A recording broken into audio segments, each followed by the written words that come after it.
Hello viewers, লাজুক বলছি ম্যাপসাইটি থেকে। আজকে আমরা দেখব ওয়ার্ডপ্রেস ম্যানুয়ালি আমরা যদি আমাদের ওয়েবসাইটে সেটআপ করে থাকি, তাহলে এটা আমরা কিভাবে আমাদের ওয়েবসাইট থেকে রিমুভ করতে পারি। তো প্রথমে আমাদের যে কাজটি করতে হবে, আমাদের সি প্যানেলে লগইন করতে হবে।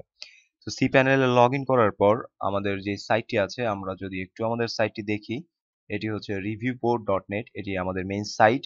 এই সাইডে এই মুহূর্তে একটি ওয়ার্ডপ্রেস সেটআপ করা আছে। তো আমরা যদি চাই যে আমাদের এই ওয়েবসাইট থেকে ওয়ার্ডপ্রেসটি রিমুভ করে দেব, তাহলে এটা আমরা ম্যানুয়ালি সেটআপ করেছিলাম। তো ম্যানুয়ালি এটা আমাদের রিমুভ করতে হবে।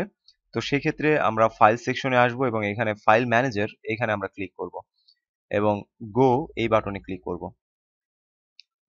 এখানে দেখুন আমাদের অনেকগুলো ফাইল দেখাচ্ছে, ওয়ার্ডপ্রেসের যে কন্টেন্ট গুলো আছে এগুলো হচ্ছে এখানে শো করছে। তো আমরা ফার্স্ট কি করব, সবগুলো সিলেক্ট করব, সিলেক্ট করে দেন হচ্ছে পারমিশন, চেঞ্জ পারমিশন এই বাটনে ক্লিক করব। অবশ্যই আপনার নিচে পারমিশন 777 এটা থাকতে হবে, সব পারমিশন গুলো অ্যাক্টিভ থাকতে হবে বা ইনেবল থাকতে হবে। দেন চেঞ্জ পারমিশন এই বাটনে ক্লিক করবেন। ক্লিক করার পর এখান থেকে ডিলেট যে বাটন আছে এটি ক্লিক করে দেন ডিলেট ফাইলস, সবগুলো ফাইলস আপনার কি করতে হবে, রিমুভ করে ফেলতে হবে। এবং এখানে আপনি যদি রিফ্রেশ করেন, রিফ্রেশ করলে দেখুন আপনার এই মুহূর্তে ওয়ার্ডপ্রেস নেই।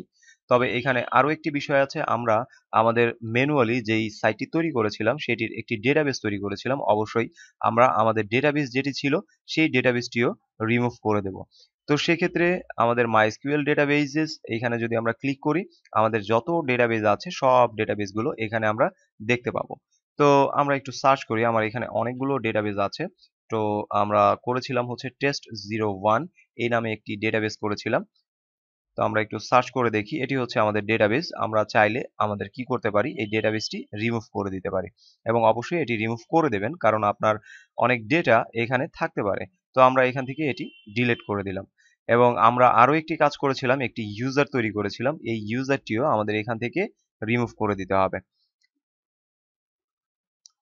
দেন delete MySQL user, MySQL user থেকে এটা ডিলিট করে দিলাম। এখন আমাদের যেটি ছিল, যে ওয়েবসাইট আমরা তৈরি করেছিলাম এবং ওয়ার্ডপ্রেস ম্যানুয়ালি সেট আপ করেছিলাম, এটি সম্পূর্ণভাবে রিমুভ হয়েছে আমাদের এই সার্ভার থেকে। ওকে, সো এইভাবে আমরা চাইলে আমাদের ওয়েবসাইট থেকে ওয়ার্ডপ্রেস যদি ম্যানুয়ালি সেট আপ করে থাকি, তাহলে আমরা এটা ম্যানুয়ালি রিমুভ করে দিতে পারি। তো আজকে এ পর্যন্ত রাখছি। ধন্যবাদ, ভালো থাকবেন।